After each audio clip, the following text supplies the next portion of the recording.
وہ انہوں نے کلیئر کر دیا ہے. اب انتظامی سائڈ پہ اس معاملے کو چیف جسٹس نے اٹھایا ہے.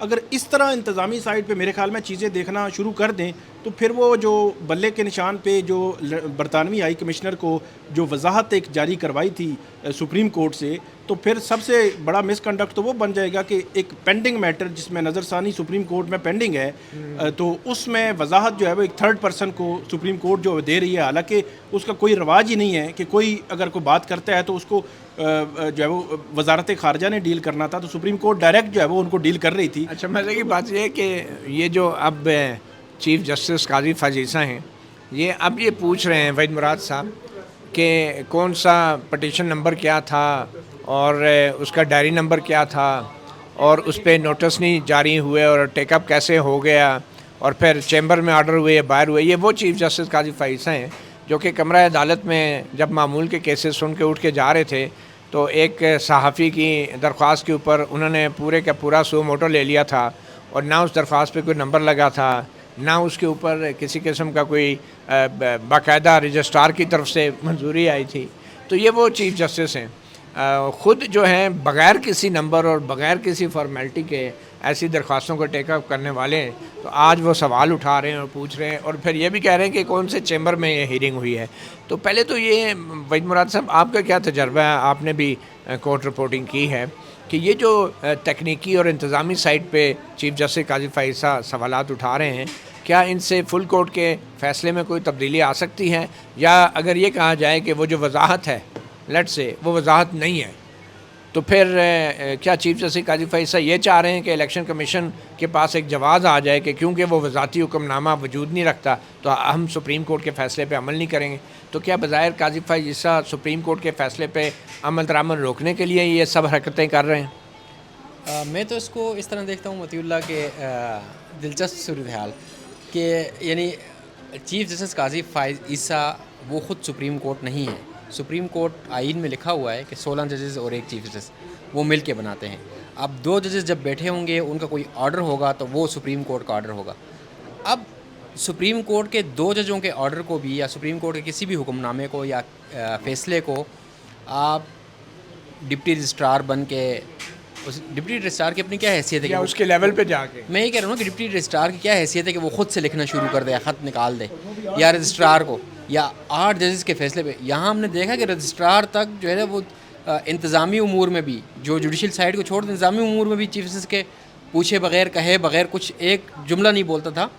ہم نے کتنی بار فون کیے, یعنی 8-10 سال میں ہم نے یہ دیکھا کہ کوئی وہ ایک قسم کا سانس بھی نہیں لے سکتے تھے, کیونکہ ان کو آپ لے کے جاتے ہیں دیگر محکموں سے وہاں پر, اور وہاں پر ٹوٹل ماحول ہی الگ ہوتا ہے. وہاں پر وہی بیوروکریٹک ماحول نہیں ہوتا, وہاں جوڈیشل جو ہے ایک نظام ہے اور پاکستان کی سپریم کورٹ ہے, تو کوئی بھی بڑے سے بڑا افسر بھی وہاں بیٹھا ہوا تو بیچارہ بڑا سہم کے بیٹھا ہوتا, تو اس کی کیا حیثیت ہے کسی ڈپٹی رجسٹرار کی یا کسی رجسٹرار کی کہ وہ خود سے لکھ لے. تو مجھے تو ایسا لگتا ہے کہ جب سے یہ فیصلہ آیا ہے اور جب سے انہوں نے اس کو اپنی ایک انا کا مسئلہ بنا لیا ہے, ایک شکست انہوں نے اپنی, حالانکہ کسی جوڈیشل آرڈر میں آپ کی کوئی شکست یا فتح نہیں ہوتی, وہ انٹرپریٹیشن ہے آئین کی, قانون کی. اس انٹرپریٹیشن کے تحت اگر یہی 8 ججز آپ کے سائڈ پہ ہوتے تو سارا کچھ ٹھیک ہوتا. اگر وہ دوسری طرف چلے گئے, آپ مائنورٹی میں رہ گئے, آپ اقلیت بن گئے, اکثریتی فیصلہ امپلیمنٹ ہوگا.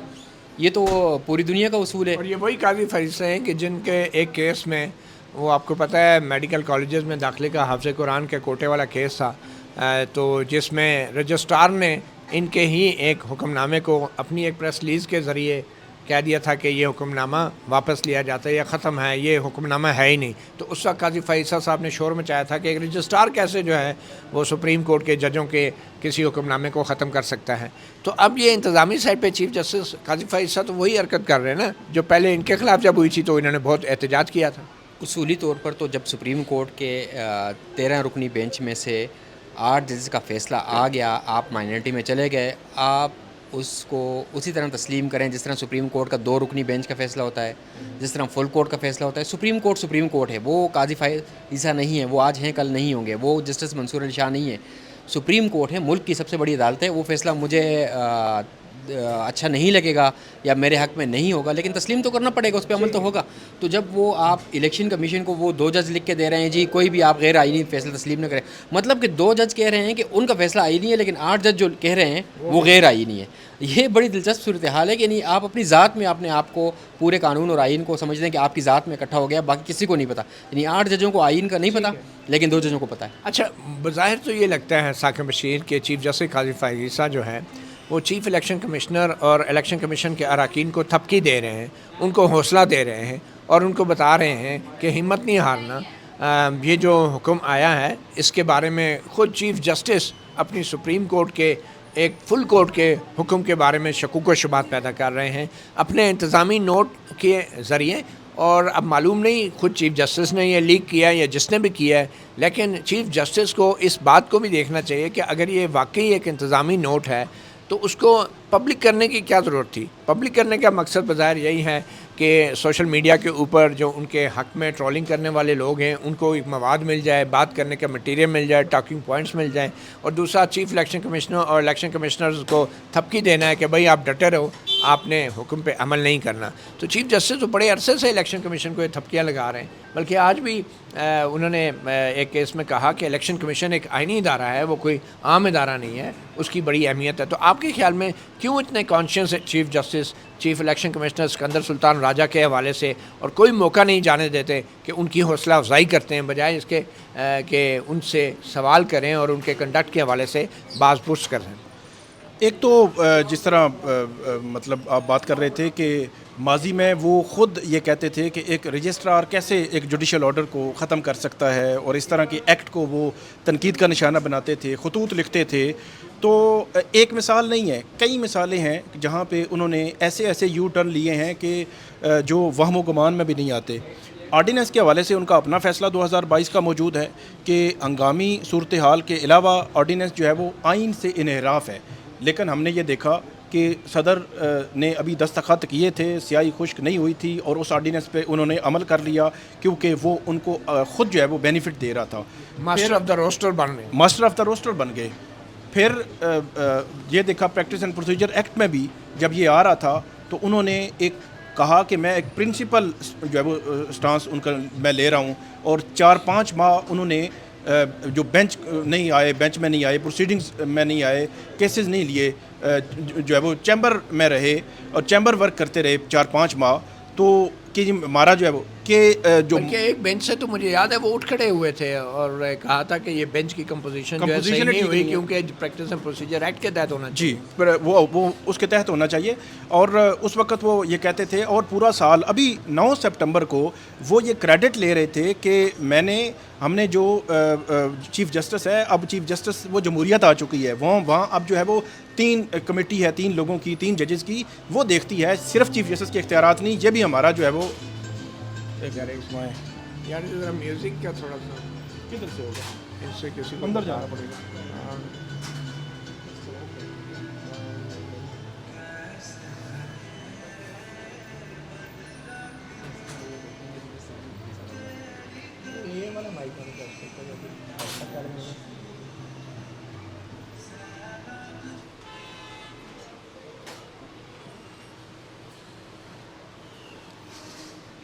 اچھا وہاں سے اسٹارٹ کر لیں. اچھا بند ہو گیا وہ، آپ نکال لیجیے گا کیونکہ وہ ٹھیک ہو جاتا ہے گڑبڑ.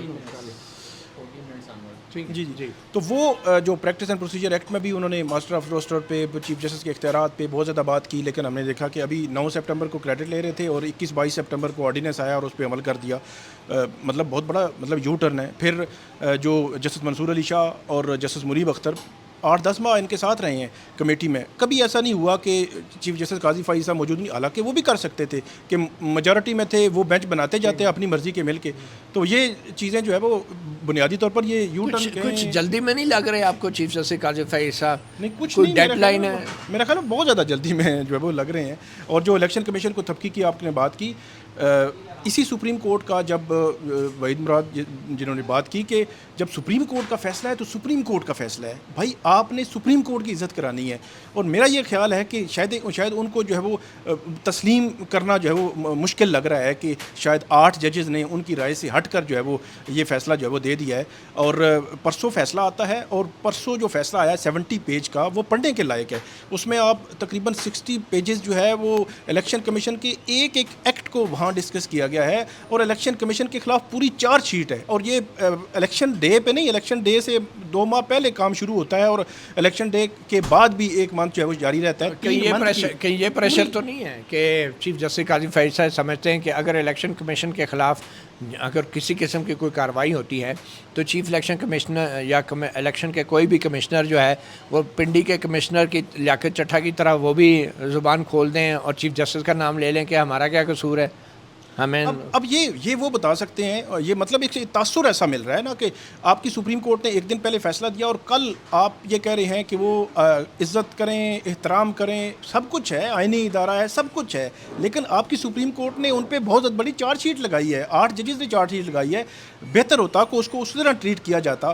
پھر جو فیصلے کی آپ بات کر رہے ہیں فارم 45 اور 47 والا, جو انہوں نے کہا ہے کہ جو بیلٹ پیپر اس ڈبے میں سے نکلیں گے وہی جب وہ کنسیڈر ہوں گے کہیں نہ کہیں, فارم 45 اور 47 کی کوئی جو ہے وقت نہیں رہتی, تو پھر تو معاملے ہی تو الٹ پلٹ ہو گیا نا. کہ جو پنجاب کے 3 حلقے ہم نے دیکھے وہاں تو 15,000 10,000 ووٹ ایسے تھے جو بعد میں مسترد ووٹ نکل آئے, اور وہ اس کے نکل آئے جو جیتا ہوا تھا.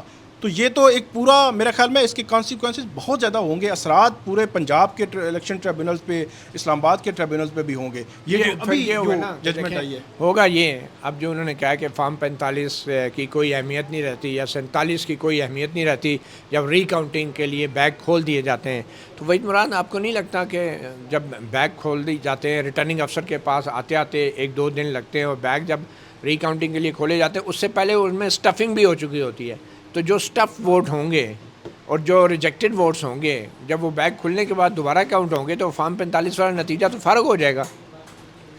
دیکھیں, جس ملک میں جب الیکشن ریزلٹ کمپائل ہو رہا ہے اس رات لوگوں کو فارم 45 نہیں دیے جاتے, یعنی جو وہاں پر پولنگ ایجنٹ ہے اس کے سامنے آپ نے سارے ووٹ گن کے آپ نے وہاں پر لکھ کے اور اس کے اوپر سائن سٹیمپ کر کے اس کو دینا ہوتا ہے, اور وہیں سے رپورٹر بھی اپنی خبر بنا رہا ہوتا ہے کہ اس پولنگ اسٹیشن میں اتنے ووٹ پڑ گئے. جب آپ نے اس رات وہ نہیں کیا, اس کے بعد جن کو دے دیے اگلے دن اس میں آگے 0 کا اضافہ کر دیا, اور کچھ ایسے ہیں جو ایسے ہیں کہ سارے ایک جیسے نمبرز پہ ختم ہوئے, ایسے فارم بھی ہیں جس طرح وہ تیمور جگڑا والے جو ہیں پشاور کے پولنگ اسٹیشن کے ہیں. تو اس کے بعد کیا کچھ نہیں ہو سکتا, یعنی اب درمیان میں 6 مہینے گزر گئے, 7 مہینے گزر گئے, اب کیا کچھ نہیں ہو سکتا. اس رات جب جو کچھ آپ نے کیا, جس طرح الیکشن کمیشن میں ہم انتظار کرتے رہے, اسلام آباد کے اپنے حلقوں کے رزلٹ کے ساتھ جو کچھ کیا گیا, تو یہ سارا جو ہے اب اس طرح کی اس کو تکنیکی چیزوں میں الجھانا یا ٹیکنیکلٹیز میں اس کو لے کے جانا کہ جی اب وہ ہونا تو یہ چاہیے نا کہ اگر آپ جمہوریت ہیں اور جمہوریت کو آپ مزید بہتر کرنا چاہتے ہیں یا اس کو صحیح اپنے روح کے ساتھ آپ امپلیمنٹ کرنا چاہتے ہیں اس معاشرے کے لیے, اس ملک کے لیے, اس سوسائٹی کے لیے, تو آپ کو تو بنیادی طور پر اسی وقت اتنا ٹرانسپیرنٹ ہونا چاہیے کہ سب کے سامنے آپ اوپن میڈیا کے سامنے کھولیں, بیلٹ باکس سب کے سامنے گنے, اور اس طرح کی میڈیا کا سامنا تو کرے نا. انڈیا کے چیف الیکشن کمشنر جو ہے وہ میڈیا کے سامنے آ کے پریس کانفرنس کرتا ہے. ہمارے چیف الیکشن کو اتنی کیا شرمندگی ہے کہ وہ میڈیا میں پریس کانفرنس نہیں کر سکتے, سوالات کے جواب نہیں دے سکتے اور منہ چھپاتے پھر رہے ہیں. ویسے تو جو حرکت انہوں نے جو کام کیا ہے ان کو منہ چھپانا ہی چاہیے, یہ بہتر ہے. جی, اس میں ایک چیز اور ایڈ کر دوں کہ اب فرض کریں کہ چیف جسٹس قاضی فائز صاحب نے وہ پیراگراف نمبر 8 میں جو ایک اپنی آبزرویشن دی ہے, جو اب فیوچر میں مختلف الیکشن ٹریبونلز میں بطور حوالہ جو ہے وہ استعمال ہوگی اور مس یوز بھی ہوگی. وہ تو میرا خیال ہے اسلام آباد کے 3 حلقوں کے آپ 100 جو فارم 45 ہے وہ 100 فارم 45 سیمپل کے طور پر وہ لے لیں, ان کو فرانسک کروا لیں. اگر وہ فرانسک ٹھیک نکل آئے اور جو ووٹ جو ہے وہ ڈبے میں ہے وہ کچھ اور بتا رہے ہوں, یہ جو ہے وہ 100 فارم 45 جو ہے وہ کچھ اور بتا رہے ہوں, تو جو پیراگراف نمبر 8 میں چیف جسٹس قاضی فائز عیسیٰ صاحب نے آبزرویشن دی ہے وہ کہاں جائے گی؟ تو اس کے مطابق تو جو بیلٹ باکس سے نکلیں گے، جو تھیلوں سے ووٹ نکلیں گے وہ صحیح ہیں، فارم 45 غلط ہوگا. فارم 45 غلط ہے. تو بہتر یہی ہوتا کہ مطلب پہلے بھی یہ چیز آئی تھی، بہتر ہوتا کہ جو معاملات الیکشن ٹریبیونل کے ہیں وہ الیکشن ٹریبیونل ہی دیکھتا. اس سے قبل بھی پنجاب کے 2 یا 3 حلقے ان کے پاس آئے، وہاں پہ بھی یہ بیسیکلی الیکشن ٹریبونل کے خلاف ہی اپیل تھی، بلوچستان کے الیکشن ٹریبونل کے خلاف، جس میں اب ایک آبزرویشن آئی ہے. بالکل بالکل یہ جو ہم جس کی بات کر رہے ہیں یہ بلوچستان کے الیکشن ٹریبیونل کے خلاف اپیل تھی. میں اس پیراگراف 8 کی بات کر رہا ہوں. بہتر ہوتا کہ وہ پیراگراف نہ لکھا جاتا. اس کیس کی حد تک جو فیکٹس تھے اس کو ذکر کر کے آگے بڑھ جاتے، کیونکہ اس کے اثرات ہوتے ہیں. کل آپ نے دیکھا کہ وہاں سپریم کورٹ میں جو پنجاب کے ٹریبونلز والا معاملہ تھا، وہاں سلمان اکرم راجہ یا یہ وکیل سارے متفق تھے کہ ٹھیک ہے، اب چیف الیکشن کمشنر اور chief justice Lahore high court نے جو مشاورت کر لی، کنسلٹیشن ہو گئی، آپ 4 ٹریبونل لگائیں ہائی کورٹ کے اور 4 پرائیویٹ ریٹائرڈ جج لگا دیں. لیکن آپ نے آبزرویشن نہیں دینی کہ ریٹائرڈ ججز کے حوالے سے، کیونکہ معاملہ سب جوڈیس ہے، پینڈنگ ہے، اور وہ قانون چیلنج ہوا ہے. تو یہی مسئلہ یہی ہوتا ہے کہ اس قسم کی آبزرویشن جو ہے آنی نہیں چاہیے. جو فیکٹس اس کیس کے تھے اس کو آگے جو ہے بڑھ جاتے. ایک اور میں کیس آپ کے سامنے ذکر کروں گا، وہاں پہ بھی یہی مسئلہ ہوا ہے کہ وہاں 2 یا 3 ری کاؤنٹنگ کے معاملات تھے. وہ میٹرز جو ہے چیف جسٹس نے ری کاؤنٹنگ کی جو اجازت دی یا ان کو جو ہے ان کی پٹیشن جو الاؤ کی لاہور ہائی کورٹ کے فیصلے کے خلاف، وہ بھی ٹھیک نہیں تھا. وہ ٹریبیونلز میں چیزیں جاننے چاہیے تھی. وہاں پہ بھی 10-10 15-15 ہزار ووٹ جو ہے وہ مسترد ہوئے تھے، اور لاہور ہائی کورٹ نے یہ کہا تھا کہ یہ ٹریبیونل دیکھے گا. چیف جسٹس نے وہ رستہ جب کھولا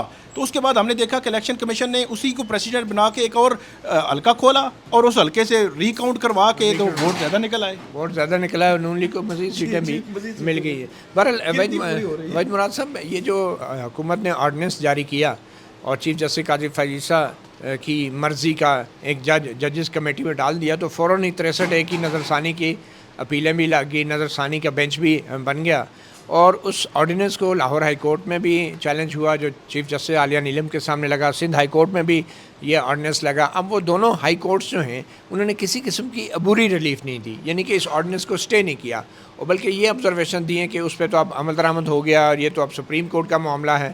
تو کیا یہ واقعی سپریم کورٹ کا معاملہ ہے، یا یہ ایک ریٹ جورسڈکشن کے اندر ہائی کورٹ نے جو قانون بنایا ہے اس کا جائزہ لینا ہے کہ یہ آئین کے برخلاف ہے یا نہیں ہے؟ بنیادی طور پر تو جب سپریم کورٹ کا معاملہ ہے تو ہائی کورٹس تو ویسے ہی انہوں نے جو ہے نا اپنے ہاتھ کھڑے کر دیتے ہیں کہ جی سپریم کورٹ کا معاملہ ہے. آپ کو یاد ہوگا کہ وہ پہلے ایک درخواست کسی نے ڈالی تھی سپریم کورٹ کے حوالے سے کہ ہمیں کوئی انفارمیشن چاہیے، تو ہائی کورٹ نے کیا کیا تھا اس کے بارے میں، وہ رجسٹرار تک جو ہے نا اس نے وہاں کیا موقف اختیار کیا تھا، کیسے ہوا تھا. تو اس معاملے میں ظاہری بات ہے پھر رجسٹرار کو بھی وہ نوٹس جائے گا. تو ابھی وہ یہی کر رہے ہیں کہ جی جو اس سے اصل جوس انہوں نے نکالنا ہے 25 سے پہلے، تو یہ ہائی کورٹ سے 25 اکتوبر سے پہلے جو ڈیٹ ہے چیف جسٹس کی ریٹائرمنٹ کی قاضی فائزہ کی، تو اس سے پہلے میرے خیال سے تو ہائی کورٹ سے ہی کریں گے کہ تھوڑی سی ڈیلے کر کے ویٹ اینڈ سی کریں گے. آپ کو لگتا ہے کہ ہائی کورٹ تھوڑا سا کنفیوز ہے کہ معاملہ جسٹس منصور علی شاہ کی طرف جا رہا ہے یا قاضی فائزہ کی طرف جا رہا ہے؟ تو ہائی کورٹ کے ججز بھی بڑے محتاط انداز سے چل رہے ہیں کہ اگر ہم نے جلد بازی میں کوئی فیصلہ کیا تو بعد میں کوئی بھی چیف جسٹس بن گیا تو پھر وہ حساب بے باک کرے گا.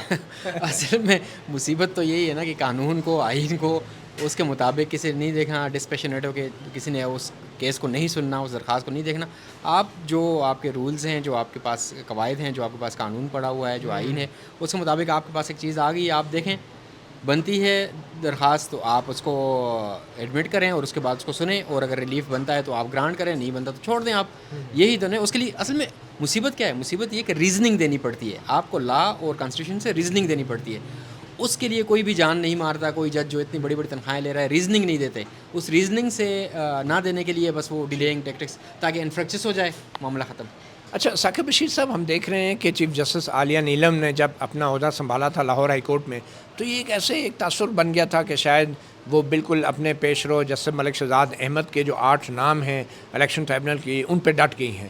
مگر اچانک ہم نے چند دن پہلے سپریم کورٹ میں الیکشن کمیشن کے وکیل نے انکشاف کیا کہ انہوں نے تو خود ہی 4 نام واپس لے لیے اور صرف 4 ججز کے نام، اور جو واپس لیے یہ وہ جج تھے جو بڑے انڈیپینڈنٹ جج تھے، اور ان کو ہٹا کے تو آپ کو لگتا ہے کہ چیف جسٹس عالیہ نیلم جو ہے وہ اب الٹے پاؤں جا رہی ہیں، اور جو ایک سٹینڈ انہوں نے لیا تھا اس سٹینڈ سے پیچھے ہٹ رہی ہیں؟ اور اس کی ایک وجہ یہ بھی ہے شاید کہ جو الیکشن کمیشن فیصلے پہ عمل نہیں کر رہا، اور چیف جسٹس قاضی فائزہ کی طرف سے جس قسم کے سوالات اٹھ رہے ہیں، تو ہائی کورٹ کے ججز بھی تھوڑے پریشان ہیں کہ معاملہ کس طرف جائے گا، تو اس لیے محتاط ہیں۔ اور خاص طور پہ آرڈیننس کے معاملے پہ بھی آج چیف جسٹس عالیہ نیلم کے بینچ نے جو ہے معاملہ 2 اکتوبر تک لے گئے ہیں، اور اس کے اوپر کوئی عبوری ریلیف نہیں دیا، حالانکہ ایسے قانون کو عام طور پہ اس پہ عمل درآمد روکا بھی جا سکتا ہے ہائی کورٹ کی طرف سے۔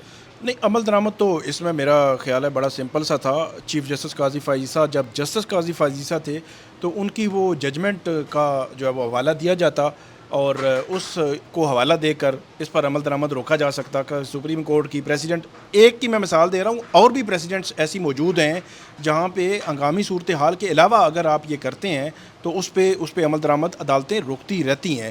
تو دوسری طرف جو آپ نے بات کی chief justice Lahore high court کی، وہ ویسے بڑا ہی انفارچونیٹ معاملہ ہے کہ 4 ججز جن کو جو ہے وہ لسٹ سے نکالا گیا ہے، اب کیوں لسٹ سے نکالا گیا ہے، کن وجوہات کی بنیاد پر نکالا گیا ہے، کیوں ٹریبیونلز سے الگ کیا گیا ہے، اس کی کوئی وجہ نہیں ہے، نہ الیکشن کمیشن نے بتائی، نہ جو ادھر سے کوئی آئی کہ کیا وجہ ہے۔ تو یہ بھی ایک پہلی بات تو یہ ہے کہ اگر آپ نے کرنا ہی تھا تو جوڈیشری کہتی کہ ریٹائرڈ جج لگائیں، جو مرضی کریں، لیکن جب ایک جج کو لگا دیا گیا اس کو واپس نہیں لینا چاہیے تھا۔ پھر ملک شہزاد احمد خان، پھر الیکشن کمیشن کا کنڈکٹ جو ہے اس حوالے سے بھی کل اس پہ بہت طویل بات ہوئی کہ 26 یا 22 فروری کو ایک نوٹیفیکیشن ہو گیا 2 ٹریبیونلز کا، اور اس کے بعد اپریل تک خاموشی رہی، حالانکہ الیکشن کمیشن کو بھی پتا تھا کہ 180 دن میں کوئی بھی الیکشن پٹیشن اس کا فیصلہ ہونا ضروری ہے الیکشن ایکٹ کے مطابق، لیکن الیکشن کمیشن خاموش رہا۔ سلمان اکرم راجہ گئے لاہور ہائی کورٹ اس معاملے کو پٹیشن میں 199 آرٹیکل 199 میں لے کر گئے، اور ان کو کہا کہ الیکشن کمیشن کو کہیں، الیکشن کمیشن کو کہا 7 دن میں کریں، اور الیکشن کمیشن نے پھر بھی نہیں کیا، اور اس کے بعد جو ہے وہ انہوں نے نوٹیفیکیشن کر دیا، جو نوٹیفیکیشن سپریم کورٹ میں کل بحث بہت زیادہ ہوئی کہ وہ نوٹیفیکیشن لاہور ہائی کورٹ نہیں کر سکتی تھی، لیکن اس کے باوجود بھی میرا یہ خیال ہے کہ chief justice Lahore high court نے جو نام واپس لیے ہیں اس کی بڑی وجہ میں سپریم کورٹ یا چیف جسٹس قاضی فائزہ جس طرح کورٹ جو ہے وہ الیکشن کمیشن کے حوالے سے کنڈکٹ کروا رہے ہیں، ریسنٹ پاسٹ میں ہم نے دیکھا کہ خاص طور پر ہائی کورٹس کے ججز کے حوالے سے انہوں نے لکھا کہ وہ جو آبزرویشنز دیتے ہیں الیکشن کمیشن کے حوالے سے، وہ ایک آئینی ادارہ ہے، انڈیپینڈنٹ ہے، اس کو اس طرح جو ہے وہ ٹریٹ نہیں کیا جانا چاہیے۔ تو اس کے بعد میرے خیال میں زیادہ محتاط ہونا شروع ہو گئے ہیں جو ہائی کورٹس ہیں۔ اسی طرح سندھ ہائی کورٹ ہے، وہاں 2 ججز تھے، انہوں نے بھی کل کیس جو ہے وہ فیصلہ محفوظ کیا، اور آج پھر انہوں نے کہا جی مزید مینٹینیبلٹی پہ آپ جو ہے وہ ہمیں اسسٹنس کریں، اور ایڈیشنل اٹارنی جنرل کو بھی بلایا۔ مطلب 2 ہائی کورٹس میں معاملہ تھا، اور ایسا نہیں ہے کہ وہ کوئی مطلب اس میں کچھ آگے بڑھ نہیں سکتی تھی، بڑھ سکتی تھی، قانون اور آئین میں سب کچھ جواز بھی موجود تھے، لیکن صرف اس وجہ سے نہیں گئے کیونکہ سپریم کورٹ کا معاملہ ہے، اور سپریم کورٹ جو ہے وہ اس میں سپریم کورٹ کے انٹرنل ایشوز جو ہے وہ انوالو ہیں۔ لیکن اب دیکھنا یہ ہے کہ سپریم کورٹ میں جو فریہ ادریس اور افرا سیاب خٹک صاحب کی جو پٹیشن ابھی فائل ہوئی ہے اس آرڈیننس، اس آئینی ترمیمی آرڈیننس کے خلاف، کیا سپریم کورٹ اس کو ٹیک اپ کرے گی؟ یہ بڑا اہم سوال ہے۔ اب سپریم کورٹ نہیں، کیا چیف جسٹس قاضی فائزہ اسے ٹیک اپ ہونے دیں گے یا نہیں؟ جی، کیونکہ اب تو ججز کمیٹی میں چیف جسٹس قاضی فائزہ ہیں یا ان کے ہم خیال جو ہیں جسٹس امین الدین خان ہیں، ان دونوں نے فیصلہ کرنا ہے۔ منصور علی شاہ تو پہلے ہی اس ججز کمیٹی میں اب نہیں بیٹھ رہے۔ اسی حوالے سے جو 30 ستمبر کو ایک کیس لگا ہوا ہے وحید مراد صاحب، یہ 63A، آپ کو یاد ہوگا امت بندیال صاحب کے بینچ نے کہا تھا کہ جو کسی بھی پارلیمانی جماعت کے جو منحرف اراکین ہیں ان کا ووٹ شمار نہیں ہوگا کسی آئینی ترمیم میں یا کسی دوسرے ووٹ میں، اور اس کے خلاف ایک نظر ثانی دائر ہوئی تھی، جو نظر ثانی اب قاضی فائزہ لگانے میں پیش ہیں، اور انہوں نے وہ لگا بھی دیا 30 ستمبر کو۔ اور مقصد یہی ہے کہ وہ فیصلہ اگر ختم ہوتا ہے تو پی ٹی آئی کے لوگوں کو توڑ کر جو ہے وہ آئینی ترمیم کے لیے بھی ووٹ لیا جا سکتا ہے، اور اس میں زیادہ سے زیادہ یہ ہوگا کہ پھر وہ پرانے آئینی شک کی طرح وہ صرف نااہل ہوں گے اور ان کا ووٹ بھی شمار ہوگا۔ تو آپ کے خیال میں 30 ستمبر کو کیا ہوگا؟ کیا جسٹس منیب بینچ پہ بیٹھیں گے یا یہ معاملہ مزید گمبھیر بھی ہو سکتا ہے؟ میرے خیال سے جس طرح وہ کہتے ہیں انگریزی میں ہیل بینٹ، وہ جس طریقے سے انہوں نے تمام تر جو ہے نا وہ چیزیں بالائے طاق رکھ کے 25 سے پہلے سارا کچھ ہی حکومت، اسٹیبلشمنٹ، سپریم کورٹ یہ طے کرنے پہ تلی ہوئی ہے، تو مجھے یہ لگ رہا ہے کہ جس طرح جسٹس منصور علی شاہ کمیٹی میں نہیں بیٹھے اور اس کے باوجود یہ بینچ بن گیا، اور یہ یعنی موجودہ حالیہ نئے چیف جسٹس کی تاریخ کا پہلا، ہم جس کو کہتے ہیں اوپنلی ایک ہم خیال بینچ ہے. تو اب وہ ہم خیال بینچ اگر وہ نہیں بیٹھیں گے تو اگلے دن نیا بینچ بن جائے گا، شاید 4-1 سے یا 4 کا بینچ رہ جائے گا اگر وہ اٹھ جاتے ہیں یا نہیں بیٹھتے. منیب اختر اس کیس میں، کیونکہ انہوں نے فیصلہ، ہاں وہ اس وقت جو فیصلہ دیا تھا اس وقت بھی ہم نے کہا تھا کہ یہ آئین کو ری رائٹ کیا گیا ہے، غلط لکھا گیا ہے. کیونکہ ایک چیز اوپنلی کانسٹیٹیوشن کے ٹیکسٹ میں لکھی ہوئی ہے کہ جب اس پہ عمل اس وقت ہوگا کہ اس بندے کا شمار ہوگا. جب ووٹ ہی نہیں شمار ہو رہا تو پھر اس کی سزا کیسے دینے کی. لیکن انہوں نے آئین کو ری رائٹ کیا تھا اس وقت جس مرتبہ بلدیال کے بینچ نے. اب یہ فیصلہ واپس ہونا ہی ہونا ہے. یہ ہر شخص یہ کہے گا کہ آئین کو ری رائٹ جو کیا کہ اس کو فیصلے کو واپس ہونا ہے. لیکن جس طریقے سے اس بینچ کو کنسٹیٹیوٹ کیا گیا ہے یہ خود ہی انہوں نے اپنے آپ کو متنازع بنا دیا ہے. اس کے بعد جو فیصلہ آئے گا وہ بھی سب کو پتہ ہے، لیکن کوشش یہی ہوگی کہ یہ اگلے 10-15 دن میں فیصلہ آ جائے. بعد 63A کے ساتھ تو واضح طور پہ چیف جسٹس قاضی فائز کا مفاد جڑا ہے اور بڑا سیریس کانفلکٹ آف انٹرسٹ ہے. کیونکہ اگر 63A کا سپریم کورٹ کا فیصلہ ختم ہوتا ہے تو پی ٹی آئی کے بندوں کو توڑ کر حکمران اتحاد جو ہے اپنی آئینی ترمیم کے لیے 2 تہائی اکثریت پوری کر سکتا ہے، جس کے بعد چیف جسٹس قاضی فائز کی نوکری بھی پکی ہو جائے گی اور وہ 68 سال کی عمر تک اس بات کا امکان ہے کہ آئینی ترمیم میں جو وفاقی آئینی عدالت تجویز کی گئی ہے وہ تشکیل پا جائے گی. اور چیف جسٹس قاضی فائز بھی بطور سربراہ آئینی عدالت، یہ جیسے کہ اسپیکولیٹ کیا جا رہا ہے، ان کا نام فلوٹ ہو رہا ہے، وہ کریں گے. تو چیف جسٹس قاضی فائز کو یہ سب کچھ نظر نہیں آ رہا؟ کیا یہ کانفلکٹ آف انٹرسٹ نہیں ہے؟ اور کیا ان کو خود ہر بینچ میں اپنے آپ کو ٹھونسنا چاہیے ایک ایسی سچویشن کے اندر؟ نہیں، بالکل کنفلکٹ آف انٹرسٹ ہے اور بہت بڑا کنفلکٹ آف انٹرسٹ ہے. انہوں نے یقینی طور پر جو ہے وہ بطور جج پہلے جو ہے وہ بلوچستان ہائی کورٹ کے چیف جسٹس رہے، پھر سپریم کورٹ میں بطور جج، اب سپریم کورٹ کے چیف جسٹس ہیں اور آخری ماہ ان کا چل رہا ہے. 30 دن رہ گئے ہیں اور 30 سپٹمبر کو تو 25 دن رہ جائیں گے. تو اپنی ریٹائرمنٹ سے 25 دن پہلے ایک متنازع معاملے میں، متنازع مین اس لحاظ سے کہ ان کا کنفلکٹ آف انٹرسٹ ہے. میرا خیال یہ ہے کہ چیف جسٹس قاضی فائز عیسیٰ کو تو کم سے کم اس بینچ میں نہیں بیٹھنا چاہیے. پہلے ہی وہ جب کمیٹی یہ دیکھ رہی تھی تو کمیٹی کس لیے ہوتی ہے؟ کمیٹی مختلف اینگلز کو دیکھنے کے لیے ہوتی ہے. کوئی ضروری نہیں کہ اس میں ہم خیال کے 18ویں نمبر والا بندہ بھی اس میں بٹھا لیں، جو 12ویں نمبر والا وہ بھی بٹھا لیں. یہ نہیں ہے. یہ اینگل بھی آپ نے دیکھنا ہوتا ہے کہ کسی جج کا کوئی کنفلکٹ آف انٹرسٹ تو نہیں ہے. تو اس لیے اس معاملے میں بڑا کلیئر کنفلکٹ آف انٹرسٹ ہے چیف جسٹس قاضی فائز صاحب. ان کو اس بینچ میں بالکل نہیں بیٹھنا چاہیے. اور یہ بھی ایک پاسبلٹی ہے کہ اگر وہ بینچ میں بیٹھ بھی گئے تو ان پہ اعتراض بھی ہو سکتا ہے. لیکن ایک اور بات بھی ہے، آج کل کوئی بھی ریکیوزل کی اپلیکیشن آتی ہے تو وہ تو لفٹ ہی نہیں کراتے. مطلب ریکیوزل تو دھمکیاں لگاتے ہیں توہین عدالت کی، لائسنس منسوخ کرنے کی. آج حامد خان صاحب نے بتایا کہ ایڈوکیٹ آن ریکارڈ جو ایک الگ سے ان کا دفتر ہے اور 30-40 AOR جو ہوتے ہیں وہ سب کے سب جو ہیں انہوں نے انکار کر دیا کہ جب قاضی فائز صاحب پہ اعتراض کی درخواست ڈالنے کے لیے AOR کی خدمات حاصل کرنے کی کوشش کی گئی. اور انہوں نے یہ کہا کہ رجسٹرار نے باقاعدہ بلا کے زبانی طور پہ یہ دھمکی لگائی ہے کہ کوئی بھی AOR جو ہے وہ چیف جسٹس قاضی فائز صاحب کے اوپر اعتراض کے حوالے سے اگر کوئی درخواست دائر کرے گا تو اس کا لائسنس بھی منسوخ ہوگا، درخواست بھی وصول نہیں کی جائے گی. تو یہ ایک قسم کا ان ریٹن قسم کا نیا رول ہے جو کہ بڑا کلیئر حکم نامہ ہے اور یہ بلیک میلنگ ہے جو AOR کے ساتھ کی جا رہی ہے.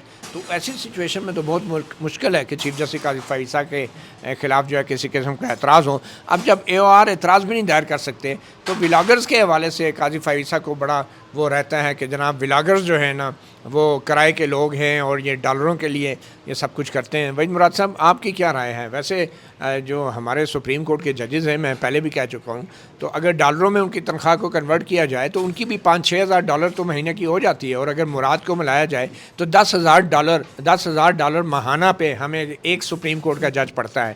تو آپ کیا کہتے ہیں، یہ ججز ڈالر کے لیے کام نہیں کرتے یا یہ روپوں کے لیے کام کرتے ہیں؟ کام تو سارے لوگ جو ہے نا وہ پیسوں کے لیے کرتے ہیں. گھر چلانا ہوتا ہے. کچھ لوگوں نے بڑے گھر چلانے ہوتے ہیں اور اب تو آج تو سپریم بڑے گھر سے کیا مراد؟ آج تو سپریم کورٹ کا میں نے یوٹیوب چینل دیکھا تو وہ بھی مونیٹائزڈ ہو گیا ہے، اس پہ بھی اشتہار چل رہے ہیں. تو اب تو ہمیں یہی بتانا چاہیے کہ ان کو کتنے ڈالر ملنا شروع ہوئے ہیں. اب تو قاضی فائز صاحب کو بھی حساب دینا ہوگا کہ ان اشتہاروں سے کتنے پیسے آئے سپریم کورٹ کو. اور یہ جو سپریم کورٹ جو ہے جو پیسے کما رہی ہے یہ یہ ڈیم فنڈ میں تو نہیں جا رہے ہیں, پہلے بھی دیکھنا ہوگا کہ وہ ہوا بھی ہے یا نہیں ہے مونیٹائز. وہ اشتہار تو بعض اوقات چل جاتے ہیں لیکن سم ٹائم وہ بغیر مونیٹائزیشن کے بھی یوٹیوب جو ہے وہ چلا دیتا ہے. یہ دیکھنا ہے کہ وہ بھی ہوا بھی ہے یا نہیں ہے. چلیں بہرحال جی, آپ دونوں کا, وحید مراد اور ثاقب بشیر, بہت شکریہ. آئندہ چند دن کل جب کیس چل رہا تھا تو جسٹس جمال خان مندوخیل نے سارا ملبہ جو ہے وہ میڈیا پہ ڈال دیا کل, اور انہوں نے کہا کہ حامد خان صاحب نے جو ایڈجرمنٹ تھی, جنرل ایڈجرمنٹ پہ تھے, بیرون ملک تھے, تو اس وجہ سے 21 اگست کو یہ پنجاب ٹریبونل والا کیس نہیں ہوا تھا, اور آپ نے سارا میڈیا چلتا رہا کہ آپ نے اس پہ ڈال دیا ہے کہ یہ جو جمال خان مندوخیل ہیں ان کی وجہ سے کیس جو ہے وہ ملتوی ہوا ہے. تو آج ہمارے دوست ہیں عادل سرفراز صاحب, انہوں نے سپریم کورٹ کی ویب سائٹ سے جا کر وہ نوٹس نکالا ہے, جس نوٹس میں یہ لکھا ہوا ہے کہ جسٹس جمال خان مندوخیل ان کی وجہ سے 21 اگست کے کیس کی سماعت نہیں ہو رہی. تو اس لیے میرا خیال میں ججز کو بھی تھوڑا سا نا وہ مطلب اپنے گریبان میں جھانکنا چاہیے. کوئی اور تو اعتراض کر نہیں سکتا, تو خود ہی اپنے گریبان میں جھانک لیا کریں, کسی کو اعتراض کرنے کی ضرورت نہیں ہے. مطیع اللہ جان, MJ TV سے اتنے, اجازت دیجیے, اللہ حافظ.